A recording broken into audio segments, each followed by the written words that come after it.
안녕하세요. 저는 한 집의 며느리로 벌써 10년 이상을 살고 있는 40대 여성입니다. 왜 그런 말 있잖아요. 집에 사람이 잘 들어야 한다는 말. 그 이야기가 저희 시댁 이야기가 될 줄은 생각하지도 못했습니다. 새로 들어온 사람 하나로 저희 시댁은 그야말로 풍비박산이 나버렸거든요. 저는 시집 와서 시부모님 댁에서 10년 이상을 시부모님 모시고 살다가 5년 전에야 분가를 하게 되었습니다. 저희가 시댁에 살게 된 건 다른 이유는 없었고, 결혼을 조금 일찍 어린 나이에 하다가 보니까 집을 구하고 살림살이 채워 넣을 돈이 충분하지가 않았어요. 시댁은 주택에 살고 계셨고, 때마침 2층에 세입자가 나가서 저희가 대신 들어가 산다고 하며 시댁에 얹혀 살게 된 거죠. 그렇게 시부모님 댁에 얹혀 살게 되니 월세도 아끼고 처음에는 좋았던 것 같아요. 아이들이 태어나니 일을 다니면서도 맡아줄 사람이 있다는 든든함도 있고 말입니다.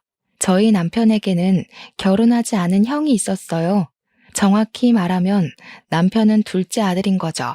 아주버님은 40대 중반이 되어가도 결혼을 하지 않고 계셨어요. 맞서는 부지런히 보시는 것 같은데 인연이 아닌 건지 아니면 여자를 너무 고르시는 것인지 오랜 시간 동안 인연이 나타나지 않았어요. 집에 한 번도 여자를 데려오지 않으시자 그게 답답하셨는지 시어머니께서는 너는 장가도 안 가냐고 구박을 하시곤 하셨죠. 그렇게 시어머니의 성화에도 넉살이 좋은 아주버님은 그냥 하하 웃어버리고 끝나버리는 거예요. 인물도 좋고 키도 훤칠하고 40이 넘어가도 자기 관리를 꾸준히 해서 배도 안 나오고 직업도 회계사라서 분명 마음만 있으면 금방 여자를 만나 결혼을 하실 법한데 왜 안 하시는 건지 의문이 생겼죠. 그러다가 드디어 아주버님께서 여자분을 집으로 데려오셨어요. 한눈으로 봐도 참 미인이었어요. 그분도 40대 중반이셨는데 어쩜 하나도 늙지 않나 하고 생각할 정도였죠. 피부도 관리를 잘했는지 하얗고 뽀얀 피부가 20대 부럽지 않고 어쩜 몸매도 여리여리한 게 정말 여자가 한눈으로 봐도 반하게 생겼더라고요.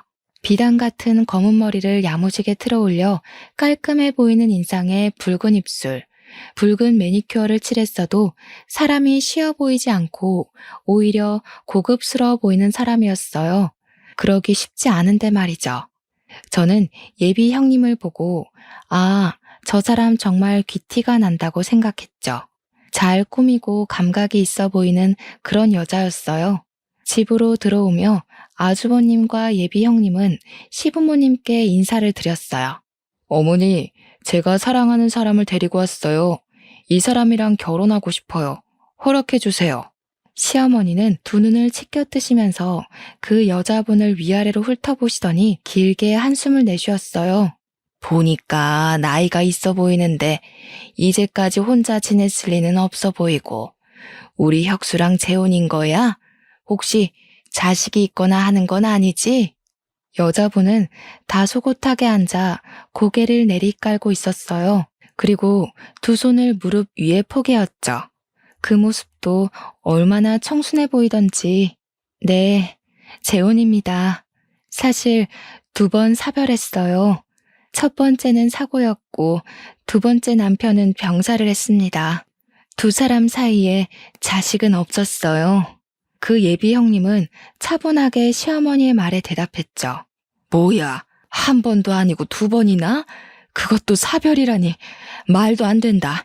혁수야, 너는 무슨 이런 애를 데리고 왔냐, 어? 남편을 2번이나 잡아먹은 여자랑 결혼이라니 말도 안 된다. 난 절대 결혼 허락 못한다. 네가 이제껏 이런 여자 만나라고 너를 공부시키고 장가를 안 보냈냐? 당장 헤어져. 시어머니는 두 눈을 크게 뜨고 소리를 버럭 내지르셨죠. 시부모님 앞에 앉은 예비 형님은 고개를 떨구고 눈물을 뚝뚝 떨어뜨리며 울었어요. 저도 남편을 2번 잃었다는 소리에 깜짝 놀랐습니다. 미인 방명이라더니 정말 저 여자를 두고 하는 말인가 싶었죠. 왜 미인은 팔자가 사납고 병약하다고 하잖아요. 아주버님은 예비 형님의 어깨를 꽉 잡고 시어머니께 말을 하시더라고요. 어머니, 무슨 말을 그렇게 하세요? 제가 사랑하는 사람입니다. 남편들 죽은 게 다 이 사람 탓이라고 말하는 거예요? 어떻게 그렇게 말을 할 수가 있으십니까? 제가 이런 모습 보여주려고 이 사람을 이곳까지 데려온 줄 아세요? 저는 생전 처음으로 아주버님이 어머님께 큰 소리치는 모습을 보았습니다. 그 정도로 그 예비 형님을 사랑했던 거겠죠.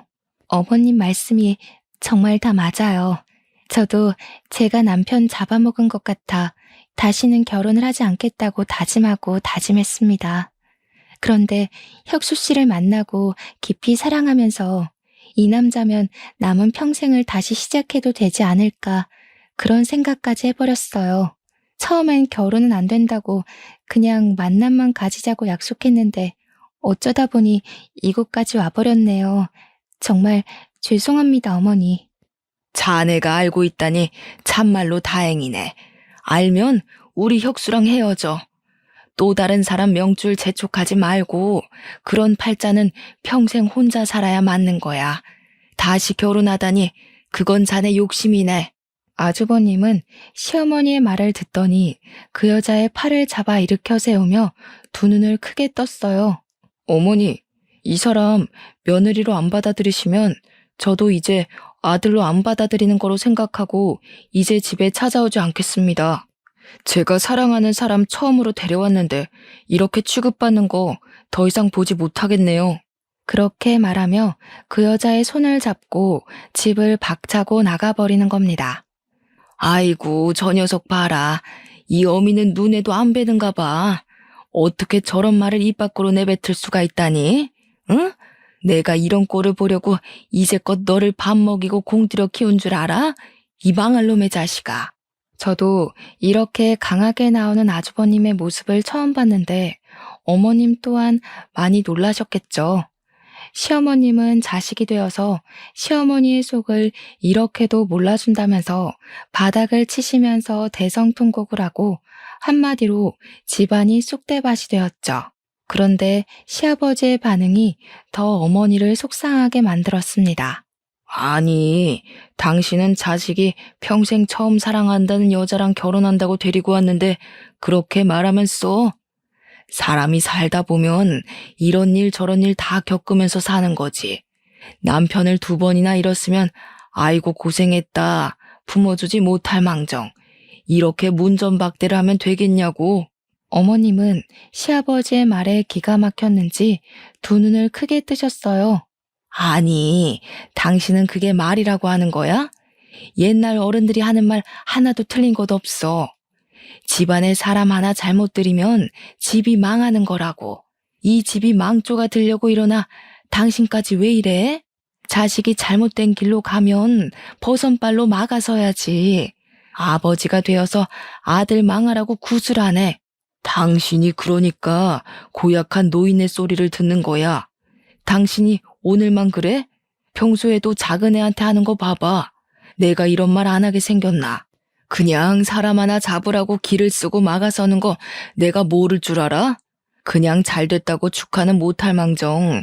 이러다가 평생 장가 안 간다고 해봐. 또 그 꼴은 못 봐서 애를 달달 볶을 거면서. 에이. 아버님이 자리에서 일어나서 방으로 들어가시자 어머님은 다시 바닥을 손바닥으로 내리치며 다시 통곡하셨어요. 사실 시어머니는 모시기 쉬운 성격은 아니셨어요. 깐깐하고 까탈스러워서 제가 조금만 잘못해도 쥐잡듯이 잡는 성격이시라 저도 시댁 사는 내내 꽤 고생했거든요. 그때마다 시아버지께서 대신 미안하다, 저 사람이 원래 좀 성격이 고약하다 하면서 저를 다독이셨죠. 그래서 저는 속으로 그 여자분이 시댁으로 시집을 오면 고생 꽤 하겠다고 생각했어요. 저도 처음에 시집 올 때 마음에 안 들어 하셨는데 저보다 더 못한 며느리 자리가 들어왔으니 성에 안 차시겠죠. 거기다가 아주버님은 시어머니의 인생의 자랑거리였고 평소에도 꼭 좋은 집에 장가를 보내겠다고 동네에 소문을 내셨던지라 예비 형님의 앞길이 훤했습니다. 아주버님은 시아버지의 든든한 지원 아래 드디어 그분과 결혼을 하시게 되었어요. 시어머니는 마땅치 않았지만 귀한 장남이 집에 찾아오지 않겠다며 윽박을 지르기도 했고 시아버지도 아들 앞길 막지 말라며 타박한 탓에 시어머니의 화는 조금 누그러지셨어요. 그 후로 형님을 대하는 태도가 아주 좋아지셨죠. 그런데 황당한 사건은 두 분이 결혼한 지 한 달이 지난 시점에 일어났습니다. 갑자기 집으로 찾아온 두 분은 저희 보고 2층에서 나가라고 하는 겁니다. 두 분이 들어와서 살고 싶다나요? 이제 자기들이 시부모님을 모시겠다고요. 어머님, 아버님, 이제 저희가 모실게요. 동선애가 오랫동안 모시고 살았잖아요. 큰아들이 부모님을 모시고 사는 것도 맞고 나중에 제사랑 그런 것도 다 제가 물려받아야 하는데 동서보다는 저희가 이 집 2층에 사는 게 좋을 것 같아요. 저는 아무 의견도 없이 그런 말을 들은 터라서 너무 어이가 없었습니다. 그래서 나갈 수 없다고 버텼죠. 아니 형님, 그게 무슨 말이세요? 먼저 언질이라도 주시지 이렇게 갑자기 그런 말을 꺼내시면 저희가 어떻게 받아들여야 하나요? 갑자기 집을 구할 수도 없고요. 저희는 못 나갑니다. 다행히 어머님도 저희 편을 들어주셨습니다. 그때는 얼마나 감사하던지 저의 10년의 세월이 헛수고는 아니었다고 생각했죠.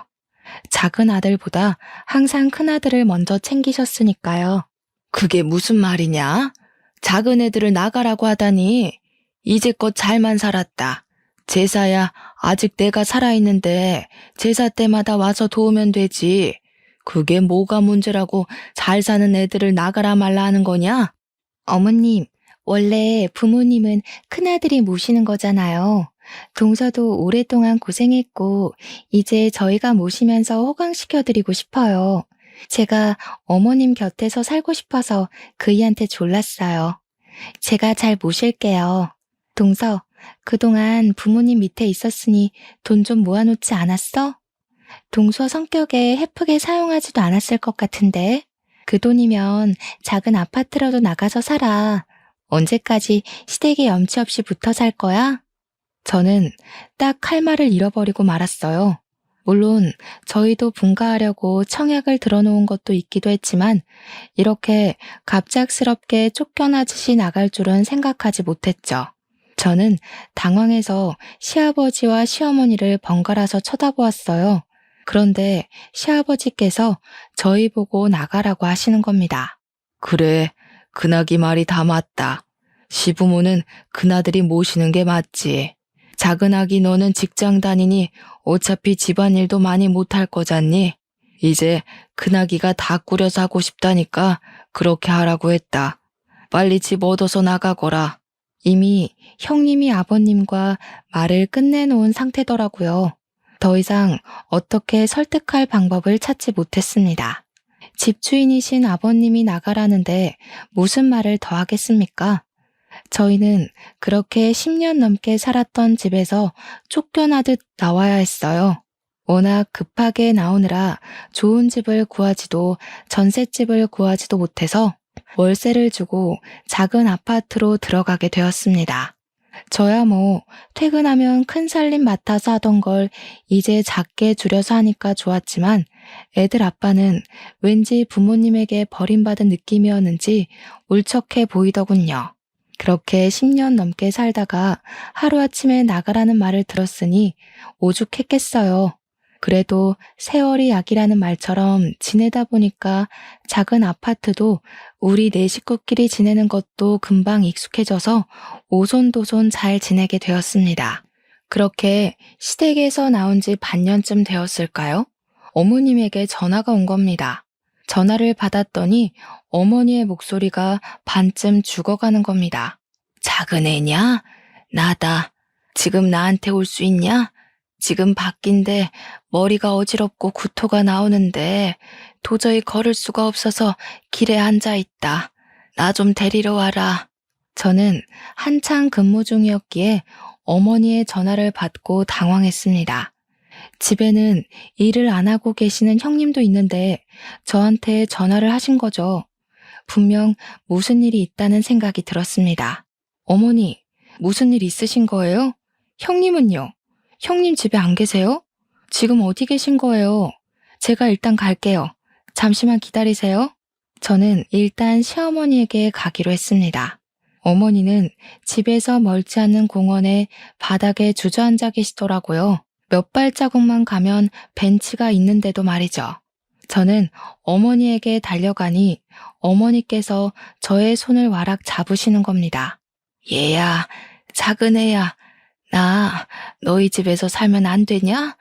나 무서워서 큰애랑 못 살겠다. 그 애는 미쳤어. 제정신이 아니야. 어머니, 무슨 일이길래 그러세요? 갑자기 우리 집으로 오신다니.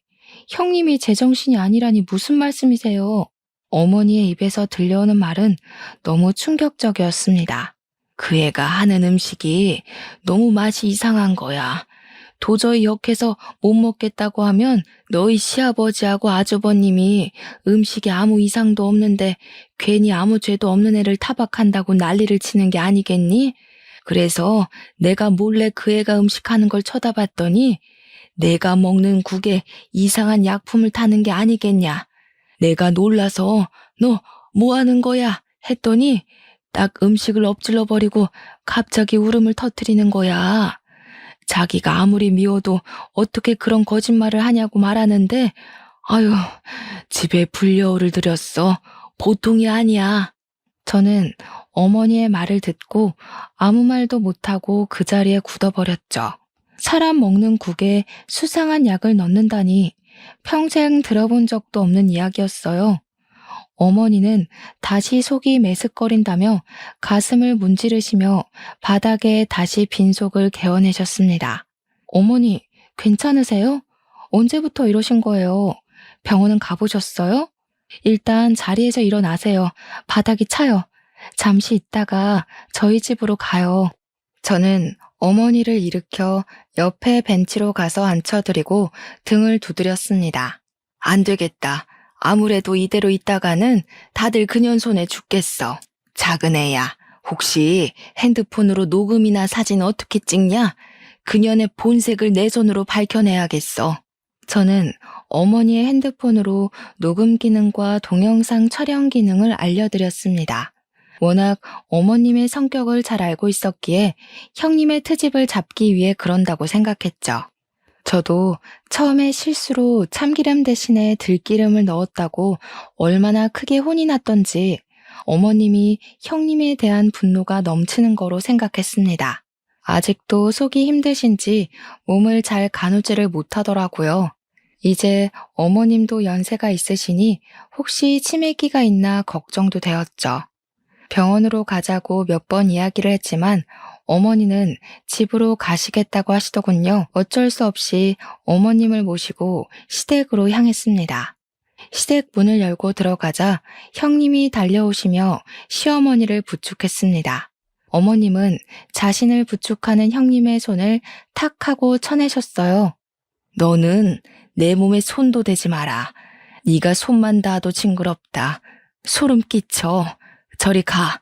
어머님이 두 눈을 부릅뜨고 있어도 형님은 어머니의 손을 꽉 잡는 겁니다. 아, 어머님, 또 왜 그러세요? 제가 그렇게도 싫으세요? 어머님이 좋아하는 양념게장까지 해놓고 어머님 오시길 기다렸어요. 동서도 온 김에 밥 먹고 가, 응? 서방님도 이쪽으로 오시라고 하고. 저는 웃으며 말하는 형님을 보고 어머님의 생각이 기우라고 생각했습니다. 정말 형님이 어머님이 미워서 음식에 약까지 탈 정도면 이렇게 살갑게 굴겠나 하는 생각이 들었죠. 어머님은 저와 살 때도 자주 네가 나를 죽이려고 이렇게 만들었지? 내가 맘에 안 들면 말로 해라. 이런 소리를 몇 번이나 들었거든요. 그리고 막상 형님의 음식을 먹어보니 이상한 것도 없고 오히려 음식 솜씨가 좋아서 놀랐습니다. 어머님은 괜히 형님이 마음에 안 들면 생트집을 잡으시는 거였죠. 제가 있는데도 어머님은 음식이 마음에 안 든다, 왜 이렇게 맛이 없냐 하면서 괴롭히니 형님이 제대로 식사를 못할 정도였습니다. 사람이 얼마나 미우면 저렇게까지 하나 생각하고 저는 남편과 집으로 돌아왔습니다. 그렇게 며칠을 보내다 어머님이 쓰러졌다고 형님에게 전화가 오는 겁니다. 저희는 급히 병원으로 달려갔습니다. 형님은 병원 의자에 앉아 울고 계셨어요. 두 눈은 새빨개지고 손발은 벌벌 떨고 있는 겁니다. 형님, 도대체 어떻게 된 거예요? 어머님이 갑자기 왜 쓰러지신 거예요? 머리를 다쳤다고 들었는데 무슨 일이 있던 거예요? 동서, 그게 내가 점심을 준비하고 있는데 미역국을 끓였거든. 근데 또 어머님이 국에 뭐를 타는 거 아니냐고 또 한 소리를 하시더라고. 아니라고 하는데 어머님이 국을 그대로 바닥에 엎어버리시는 거야. 뭐 항상 있는 일이니까 하고 치우려고 바닥에 숙였는데 부엌을 나서던 어머님께서 바닥에 뿌려진 미역을 밟고 넘어지면서 머리를 식탁에 부딪히셨어. 지금 검사하러 안으로 들어갔는데 안 나오셔. 나 너무 무서워. 저는 형님의 벌벌 떠는 손을 꽉 잡았습니다. 너무 걱정하지 마세요. 아유, 참, 어머님도 좀 적당히 구박 좀 하시지. 어쩌면 그러실까요? 며칠 전에도 그러시더니 괜찮으실 거예요. 그때 병원 의사가 나오며 어머님의 상태에 관해 이야기를 해주더군요. 어머님께서는 식탁에 머리를 부딪히시며 뇌진탕에 오신 것 같은데 검사를 하니까 뇌가 일반인보다 많이 부어 계시더라고요. 왜 부었는지 지금 원인을 파악하고 있는데 발견이 늦어서 조금 힘들 것 같습니다. 뇌부종이 심하셔서 뇌세포가 많이 파괴되셨어요. 의식 저하를 피할 수가 없을 것 같습니다. 형님은 그대로 바닥에 주저앉으며 눈물을 흘리셨어요. 자신이 어머님을 잘못 모셔서 이렇게 된 거라고 그러더라고요. 가족 모두 형님을 위로해드리고 일반 병실로 옮기는 어머님을 보러 갔습니다. 어머님은 정말 누워 눈과 손가락만 살짝 까딱하시고 말은 거의 하지 못하게 되셨어요. 중증 장애를 가지게 돼버리셨죠. 그런 어머님을 형님은 정말 알뜰살뜰 잘도 보살폈어요. 어머님의 몸을 주물러드리고 하루도 빼놓지 않고 산책을 시키고 누워만 있는 어머님이 자주 목욕을 못하니 물수건으로 몸을 닦아내며 자꾸 말을 시키더라고요. 어머니, 오늘 기분은 괜찮으세요? 오늘 날씨가 쨍한 게 너무 좋은데 우리 휠체어 타고 산책이라도 하러 나갈까요? 형님이 그렇게 정성스럽게 돌보는데도 어머님은 손을 좌우로 저으며 싫다고 우시는 겁니다. 저는 고개를 갸웃거리며 형님을 바라보았어요. 아유, 아직도 저렇게 싫으실까? 이렇게 정성스럽게 돌보시는데 좀 참아주시지. 왜? 이래야 우리 어머님답지. 그래도 이렇게 말도 걸고 활동을 자주 해야 병이 호전된다고 하더라고. 전보다 많이 좋아진 것 같지 않아? 어머님, 우리 옷 입고 얼른 나가요. 하루 종일 안에만 있으면 답답하잖아요. 그렇게 어머님께 정성인 형님은 병원에서도 참 효부로 소문이 자자했습니다. 저도 일하는 신세라서 거의 어머님은 형님께 맡기고 신경 쓸 겨를이 없었어요. 형님이 알아서 잘 챙기기도 했고 저까지 나설 필요도 없다고 이기적인 생각을 하기도 했죠. 그렇게 어머님이 병원에 입원을 하고 계시던 어느 날 아버님이 갑자기 교통사고로 돌아가시고 말았습니다. 아버님은 차를 운전해서 병원에서 시댁으로 돌아가는 길에 전봇대를 들이받고 그 자리에서 돌아가셨습니다. 하루아침에 건강하던 시부모님이 두 분이 다 안 좋은 일을 당해서 마음이 좀 그렇더라고요. 한 분은 뇌출혈로 쓰러지시고 한 분은 교통사고로 돌아가시다니. 비슷한 시기에 돌아가셔서 집안 분위기는 더 어두워져만 갔죠. 그리고 시부의 교통사고를 저희 남편과 아주버님은 받아들이기 힘들어 하셨습니다. 그것은 저도 마찬가지였어요. 사실 아버님은 평소에 될 수 있으면 운전을 하지 않으셨어요. 젊었을 때 다리를 다치셔서 큰 수술을 하신 다음에는 나이를 먹어서 그런가 종종 다리가 저려 하셨거든요. 그리고 몇 년 전에 운전 중에 심하게 쥐가 난 것처럼 저리셔서 큰 사고가 날 뻔한 뒤는 다시는 운전대를 잡지 않으셨죠. 아버님이 도대체 무슨 급한 일이 있으셔서 운전을 하신 것인지 이해가 되지 않았습니다. 그런데 장례식을 치르는 내내 형님은 바닥을 치며 우는 게 아니겠어요. 10년을 산 저도 저렇게 슬퍼하지 않는데 시집 와서 같이 산 지 1년도 안 된 형님이 자지러지게 우는 게 너무 수상해 보였습니다. 그만큼 정이 많이 들었다고 해도 자신의 가슴을 쥐어뜯으며 서럽게 우는데 그 순간 저는 형님이 국에 수상한 짓을 했다는 어머님의 말을 머리에 떠올렸어요. 도저히 의심을 거둘 수가 없어 형님에게 다가가서 떠보기로 했습니다. 형님, 아버님이 왜 운전을 하셨을까요? 병원에서 집으로 돌아가는 길에 사고가 났다고 하는데 혹시 아시는 게 있으신가요? 형님은 손으로 눈물을 훔치며 저를 쳐다보았습니다. 그게 내가 중요한 약이 있다고 아버님께 부탁했거든. 내가 심장이 약해서 꼭 며칠에 한 번은 먹어야 하는데 병원에서 약이 다 떨어진 거야. 그래서 그 약 좀 가져다 달라고 부탁드렸어. 약이야. 병원에 얼마든지 있으니 직접 지어 먹으면 되죠. 아버님께 운전을 시킬 만큼 그렇게 급한 약이에요? 순간 형님은 저를 보더니 얼굴을 구겼습니다. 그걸 왜 나한테 물어보는 거야? 솔직히 나도 아버님이 직접 운전하실 줄 알았겠어? 그런데 그걸 나한테 물어보는 이유가 뭐야? 아버님, 다리가 자주 저러시는 거 형님도 아시는 거 아니에요? 혹시 약 핑계로 아버님께 급하다고 운전을 시킨 게 아닌가 해서 물어보는 거예요. 형님의 얼굴이 순간 뒤틀리더라고요. 그때 경찰분이 장례식장으로 들어오셨습니다. 안녕하십니까. 김종철 씨 가족분들 되시죠? 김종철 씨 사고가 운전 미숙으로 단순 교통사고로 처리되어서 사건 종결하려고 합니다. 유가족분들께 알려드리려고 찾아뵈었습니다. 여기 사인해 주십시오. 저는 경찰에게 급히 안 된다고 소리쳤어요. 안 됩니다. 아버님이 단순 교통사고일 리가 없어요. 아버님은 평소에 운전하지 않으셨어요. 그런데 운전을 하신 게 더 이상해요. 분명 다리가 불편하셨으면 갓길이라도 세웠을 겁니다. 아버님이 얼마나 침착하신 분인데요. 차라리 부검을 해주세요. 이대로 장례를 치르고 화장을 할 수 없습니다. 아니, 동서, 무슨 말이 하고 싶어서 그러는 거야? 부검이라니. 아버님이 그럼 살해라도 당했다는 거야? 어쩜 그런 무서운 이야기를 하는 거야? 부검이 어떤 건 줄 알고 그러는 거야? 아버님을 2번 죽이는 거라고. 저는 언성을 높이는 형님을 노려보았어요. 그렇게 서럽게 울어놓고 아버님의 부검을 거부하는 것도 의심스러웠습니다. 형님은 안 궁금하세요? 아버님이 왜 돌아가셨는지? 제가 아버님을 10년 넘게 모셨는데 그렇게 실수를 하실 분이 아니라서 그래요. 아버님이 얼마나 평소에도 진중하신 분인데요. 다리 조금 저리시다고 사고를 내실 분이 아니라서 그러는 겁니다.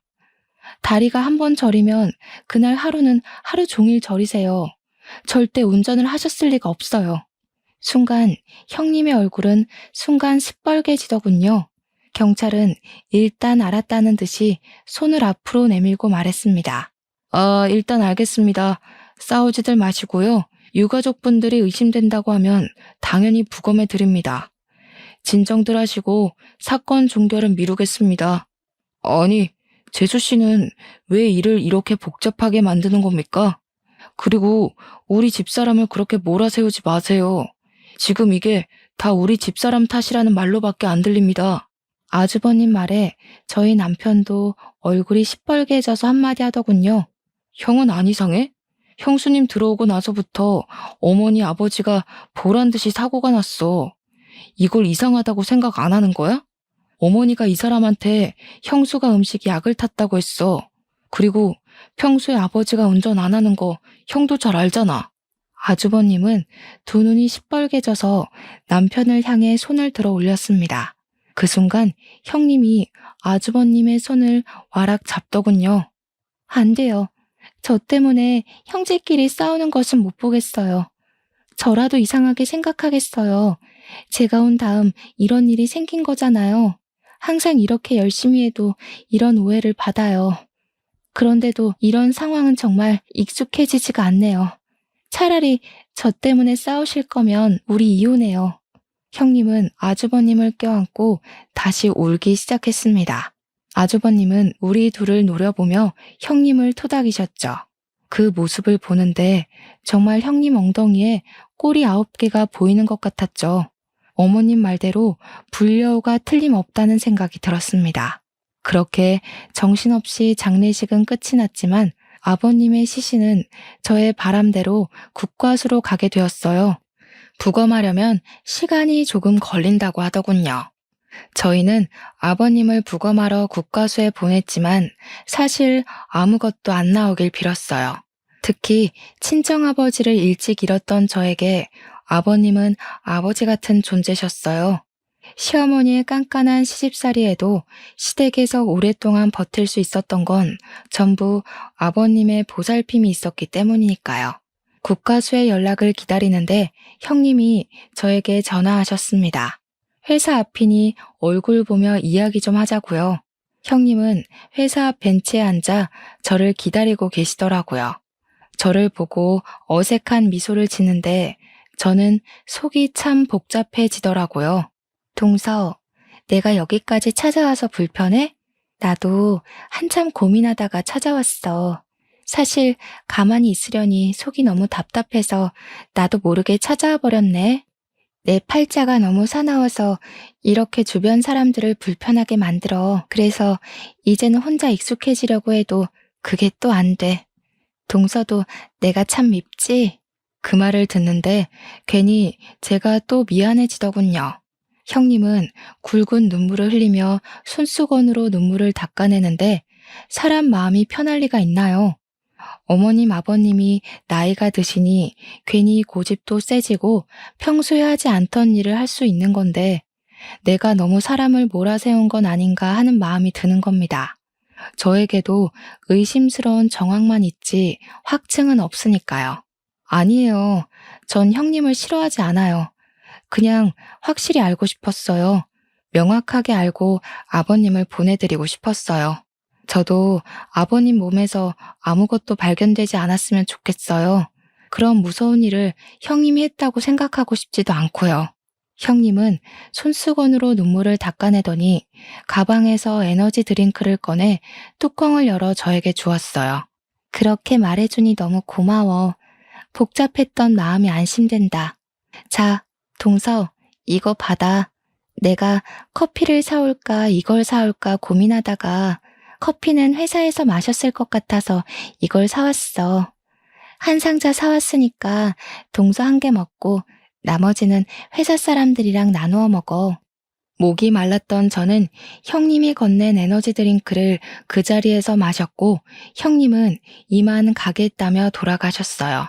그런데 그날 집으로 돌아와서는 이상하게 몸이 축 늘어지고 하루 종일 구토와 설사를 반복하는 겁니다. 밤새 그렇게 시름시름 앓다가 저는 결국 새벽에 응급실로 링거를 맞으러 가야 했습니다. 간호사가 링거를 갈아주며 저를 보며 깊은 한숨을 내쉬더라고요. 도대체 뭘 드셨어요? 이렇게 급성 탈수는 정말 처음 봤어요. 급성 장염이나 위염이 와도 이렇게 짧은 시간 탈수까지 오지는 않는데 혹시 마지막에 뭐 드신 거 생각난 거 없으세요? 제가 마지막으로 먹은 건 형님이 건네준 에너지 드링크 뿐이었죠. 온몸의 세포들이 일제히 일어나며 닭살이 돋아올랐습니다. 회사 사람들에게 전화를 해보니 다행히 저처럼 이상이 있는 사람은 없었습니다. 하긴 제가 먹은 에너지 드링크는 처음부터 형님의 가방에서 나왔고 형님이 직접 뚜껑을 열어주었으니까요. 그 순간 제 머릿속에 어머님의 형님이 음식에 수상한 짓을 했다는 말이 생각났습니다. 그리고 어머님께 알려드렸던 녹음기와 동영상 촬영이 생각이 났죠. 형님의 정체를 밝히려면 분명 그것이 필요하다고 생각이 번뜩 났어요. 손에 꽂힌 링거를 빼고 어머님이 입원해 있는 병실로 향했죠. 다행히 병실에는 형님의 얼굴이 안 보였어요. 어머님은 저를 보시고 입을 살짝 벌리고 두 눈을 옆으로 굴리시더라고요. 저는 어머님을 보며 혹시 핸드폰으로 동영상을 촬영했냐고 물어보니 어머님의 눈이 하늘 위로 갔다가 바닥으로 내려갔어요. 아직 이 정도 인지는 있으시구나 하고 다시 질문했습니다. 핸드폰 어디 있어요? 하고 물으니 어머님 손이 옷장으로 향했습니다. 저는 형님이 오기 전에 어머님 옷장을 뒤졌어요. 어머님의 코트 주머니에서 액정이 깨진 어머님의 전화가 발견되었죠. 저는 서둘러 그것을 가지고 집으로 돌아왔습니다. 어머님 핸드폰은 액정이 깨지고 방전되어 꺼져 있었어요.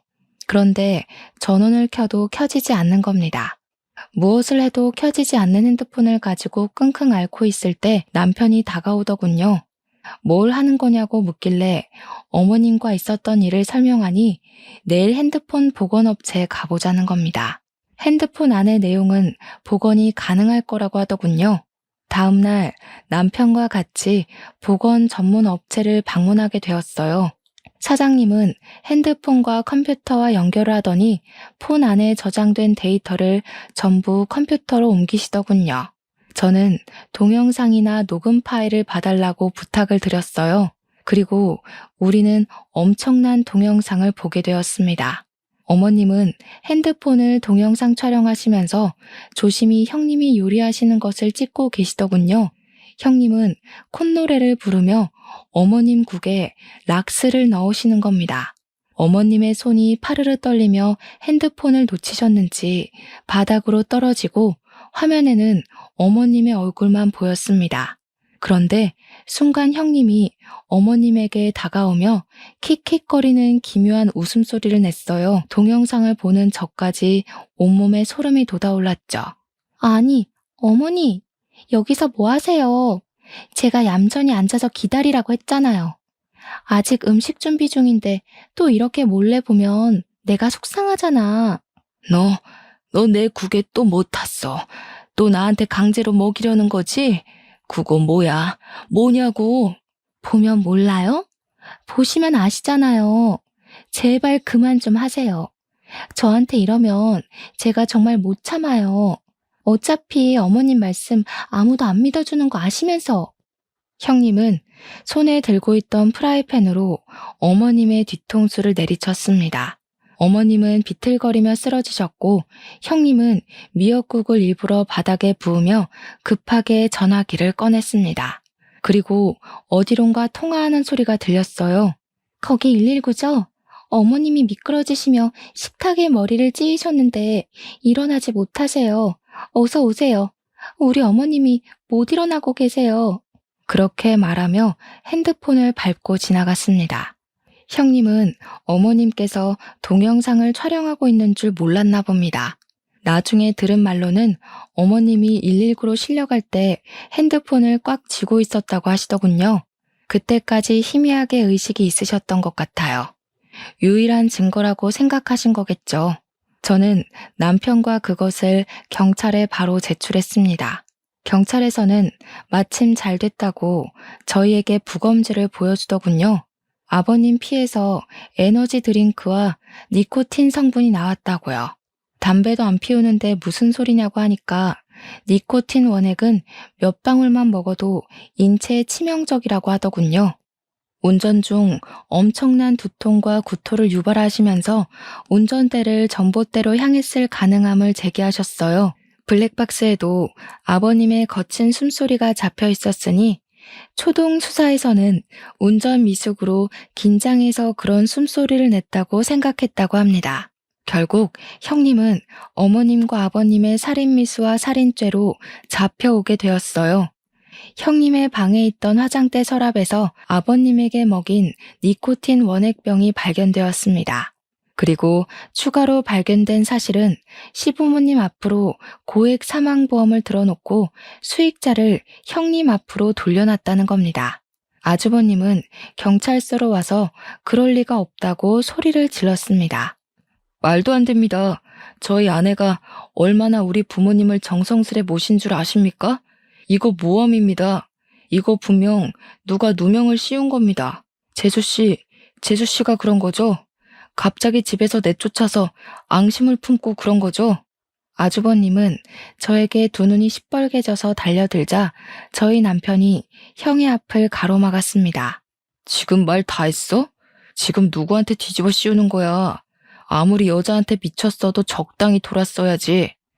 형수가 어떤 여자인지 우리 와이프가 밝혀줬으면 고맙다고 엎드려 절을 하라고. 뭐라고? 이 새끼가 진짜 뚫린 입이라고 뱉으면 다인 줄 알아? 너도 짜고 쳤냐, 어? 불쌍한 여자한테 도대체 왜 그러는 거야? 둘이 서로 멱살을 잡자 경찰이 다가와 둘을 떨어뜨려 놓았습니다. 지금 다 큰 성인들이 뭐 하는 짓입니까? 정성희 씨 남편분이죠? 정성희 씨가 남편분 앞으로도 3억이 넘는 생명보험을 들어놨어요. 저 여자 아마 다음 표적이 남편분이셨을 겁니다. 재수 씨한테 큰절이라도 하셔야 합니다. 아주버님은 놀라서 그제야 두 눈을 크게 뜨고 경찰서 의자에 수갑을 차고 있는 형님을 바라보았습니다. 비틀거리며 형님에게 다가가서 고개를 푹 숙이고 있는 형님의 손을 잡더군요. 성희야, 아니라고 말해. 경찰 말이 사실이 아니라고 말하라고. 네가 진짜 우리 부모님 그렇게 만든 거야? 나한테도 그러려고 했어?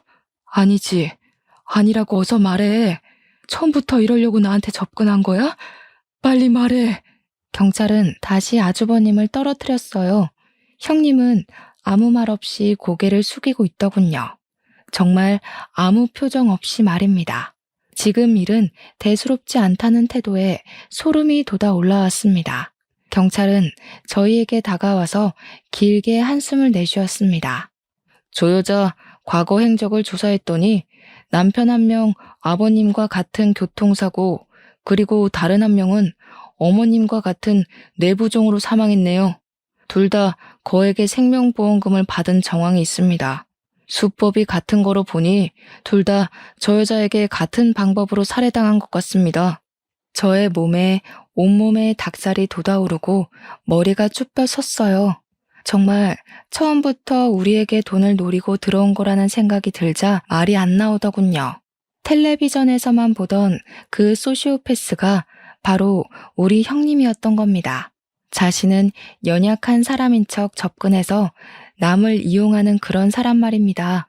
저는 살짝 고개를 들고 있는 형님과 눈이 마주쳤습니다.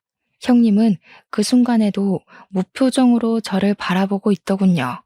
자신의 죄를 하나도 인정하지 않는 그 태도에 저는 온몸을 움찔거렸습니다. 형님은 정말 구치소를 가는 그 순간까지도 아주버님이나 우리에게 사과 한마디 하지 않고 자리를 떠났습니다. 그 일이 있고 난 뒤 아주버님은 저에게 형님 대신 사과를 하셨습니다. 재수씨, 제가 정말 죄송합니다. 그 사람의 죄를 재수씨가 했다고 그랬던 거요. 제가 정말 정신이 나갔었나 봐요. 그 사람만 보면 사람이 그렇게 가여워 보일 수가 없었어요. 이 세상에 저만이 그 사람을 지킬 수 있는 사람이라고 생각했습니다. 제가 대신 사과할게요. 저는 아주버님의 손을 꽉 잡아드렸습니다. 왜 그 사과를 아주버님이 하세요? 죄인은 따로 있는데.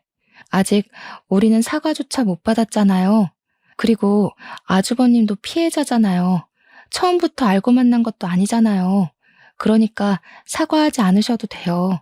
저는 이제 정말 사람을 만나는 게 무섭고 두렵네요.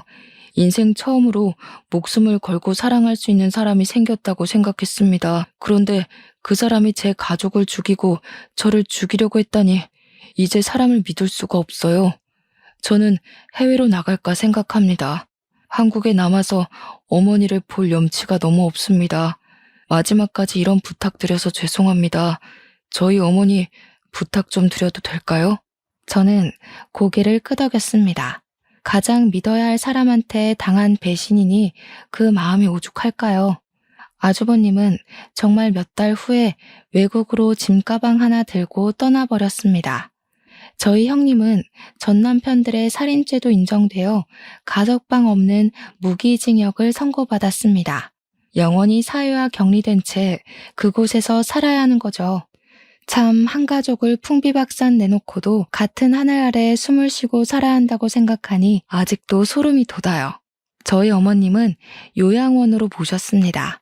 아직도 눈동자를 힘겹게 굴리고 손가락을 간신히 움직여서 의사 표현을 하세요. 가끔은 저를 보면서 어린애처럼 엉엉 우시기도 하는데 마음이 찢어질 만큼 가여웠습니다. 어떨 때는 그런 어머님을 보면 남은 생을 그렇게 장애를 가지고 살아남은 어머님이 행운인지 아무것도 모르고 세상을 떠나버린 아버님이 행운인지 헷갈릴 때가 있어요. 저희는 시부모님의 집을 팔고 다른 곳으로 이사를 했습니다. 추억이 많은 집이지만 그만큼 아픔도 많았던 집이니까요. 이렇게 한다고 남은 상처가 지워지지 않겠지만 그래도 마음은 한결 편하더군요. 저의 사연은 여기까지입니다. 텔레비전에 보니 우리 주위에 쉽게 숨어 있는 게 소시오패스라고 하더군요. 사이코패스와 다르게 범죄에 대해 인지를 하면서 자신의 이익을 위해 남을 이용한다고 하네요. 참 무서운 이야기죠. 그래도 너무 의심만 하는 세상은 되지 않길 바래요. 주위에 정말 서로를 도와주려고 노력하는 분들이 많다고 생각하니까요.